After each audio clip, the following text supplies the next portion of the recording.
and 4 flight instruments, which were very primitive. They were what you might have flown a World War II bomber with. Cameron calls the nearest ground control. Memphis Center, this is Air Canada 797. Air Canada 797, Indianapolis Center. Go ahead. Yeah, we've got an electrical problem here. We may be off communication shortly. Stand by. Co-pilot Claude Ouimet is at the back of the plane. The washroom door handle has become hot to the touch. He doesn't even risk opening it. Faced with a potential fire on board, the crew have no choice but to land their plane as soon as possible. I don't like what's happening. I think we'd better go down. We're going to be making an emergency descent. Brief the cabin crew. Soon. But as soon as they make the decision, another warning light goes on. They've just lost most of their emergency power. Mayday, mayday, mayday. A small problem has snowballed into an all-out emergency. Mayday, mayday, mayday.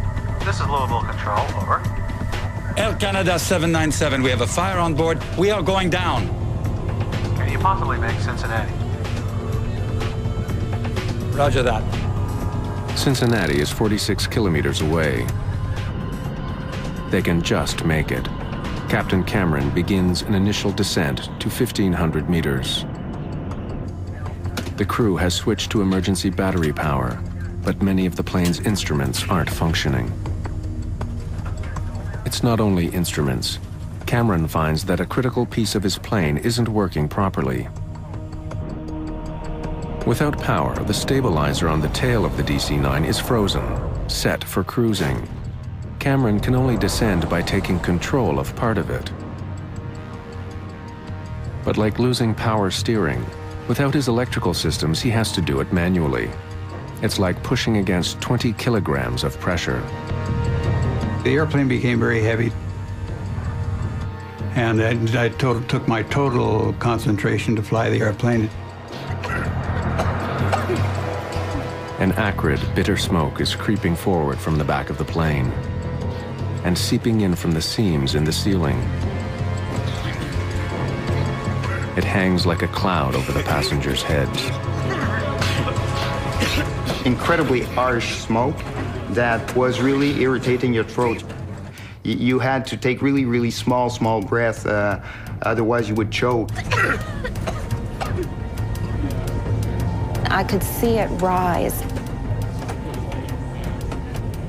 It was traveling along those luggage racks, you know, coming forward.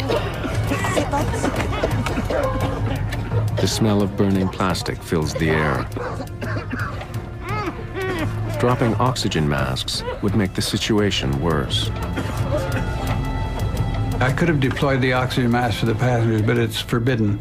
You're only allowed to use the oxygen mask in the case of a massive decompression or loss of cabin pressure, not for fire.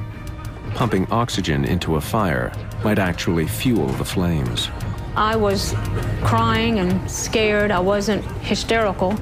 The gentleman sitting next to me explained to me that if I would not cry and if I could, you know, conserve my, not breathe so fast, that it would conserve the oxygen would help us, and not to worry that the flight attendants, they really know how to handle these sort of situations. In 1983, it is not standard procedure to tell passengers how to open the emergency doors. But in this case, the 2 flight attendants are taking no chances. As smoke begins entering the cockpit, the captain's situation is becoming critical. For the first time, Ouimet talks to the Cincinnati airport. Approach, Air Canada 797. We're on Mayday. We're going down. Air Canada 797, Cincinnati approach.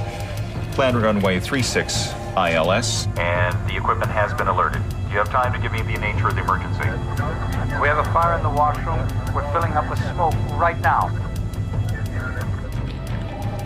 Gregory Karam is the approach tower controller. He's the lifeline for the struggling jet.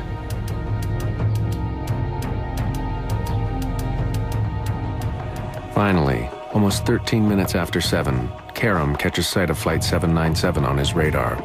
Air Canada 797, you are now fully identified. This will be a no-gyro radar approach for runway 27 left. Descend now to 3,500 feet. Your position is now 12 miles southeast of the airport. With their electrical equipment failing, the crew needs to be guided in from the ground. Struggling to see through the dense smoke, they could easily veer off course. Karam will talk them down, watching them every step of the way. In the cabin, the smoke and heat are becoming unbearable. My thought was, well, we're gonna crash. They won't be able to identify myself because I didn't have my papers with me, so I stood up, I took my wallet in the compartment and put my jacket on so that they could identify my body. I knew at that point, that's when I decided or felt that I was not going to make it. Stan certainly had a sense of his own mortality, and he hated to fly. But the demand for Stan was growing, so he was flying more often. And he certainly had a sense that with so much traveling, his risk is elevated. Through the growing smoke, the crew finally spot the airport. Okay, we have the airport. The tower has you in sight. You're cleared to land. It is less than half an hour since the crew first heard the circuit breakers pop. A minor annoyance has turned into a full-scale disaster. And an already unbearable situation is just about to get much worse.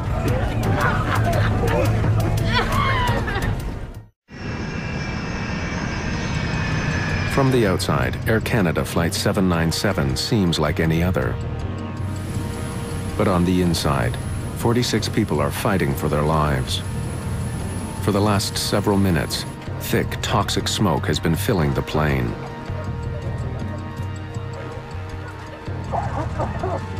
Up front, Captain Donald Cameron can't afford to be distracted by what's going on in the cabin. He needs to concentrate on bringing down the plane as quickly as possible. You need not acknowledge further transmission from the Air Canada 797. You are cleared to land. You are 4 miles from the airport. Good luck.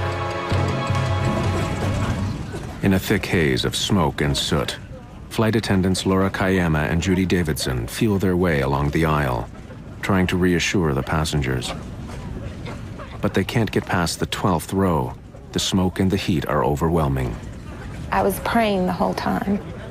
Dear God, please help us land this plane. Please get this plane safely on the ground. I've been married for less than a year, and it's already over. So I started breathing as little as I could and start thinking seriously at my wife.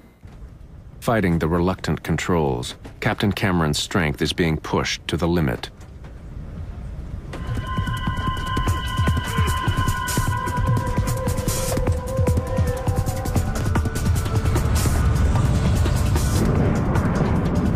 Squinting through the smoke, the crew of Flight 797 land hard.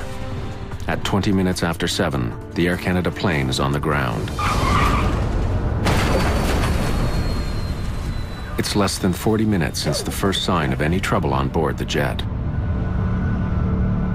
When we touch the ground, I assume that we're safe now.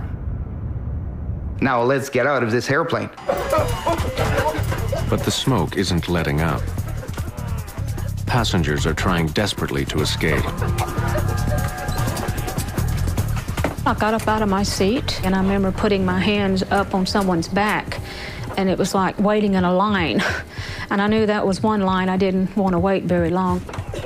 So I turned around and went the other direction, not knowing I was actually heading towards the front of the plane.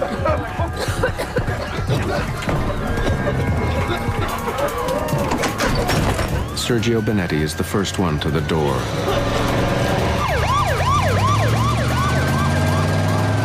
He helps gasping passengers out.